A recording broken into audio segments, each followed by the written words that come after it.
અમદાવાદના ચંડોળા બાદ વધુ એક તળાવ પરના દબાણ દૂર કરાશે.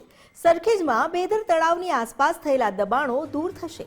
એએમસીની લીગલ કમિટીમાં ડિમોલેશનનો નિર્ણય લેવામાં આવ્યો છે. હાઈકોર્ટે દબાણકર્તાઓની પિટિશન રદ કરી અને દબાણ દૂર કરવા આદેશ કર્યો. દબાણકર્તાઓની તમામ અરજી હાઈકોર્ટે એક સાથે ફગાવી દીધી. ઇન્ડસ્ટ્રીયલ શેડ ઊભા થયા બાદ એએમસીએ ડીએલઆર પાસે માપણી કરાવી. તળાવ મામલે ગુજરાત હાઈકોર્ટમાં 24 પિટિશન દાખલ થઈ હતી. બેદર તળાવ પર 40 જેટલા ઇન્ડસ્ટ્રીયલ શેડ બની ગયા હતા. સરખેજ વોર્ડ ખાતે આવેલ બેદર તળાવની સંદર્ભે 30 થી 40 કોમર્શિયલ ગોડાઉન પ્રકારના એકમો જે બાંધી દેવામાં આવેલા હતા. એ એકમોના માલિકો દ્વારા કુલ 24 પિટિશન્સ 2025ની અંદર કરવામાં આવી હતી નામદાર હાઈકોર્ટ સમક્ષ.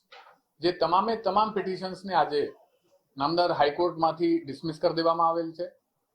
સાથે સાથે જે ગેરકાયદેસર બાંધકામ છે એ તમામ ગેરકાયદેસર બાંધકામને દૂર કરવા માટેની લીગલ વિભાગ દ્વારા એસ્ટેટ વિભાગને પત્ર લખીને જાણ પણ કરી દેવામાં આવી છે.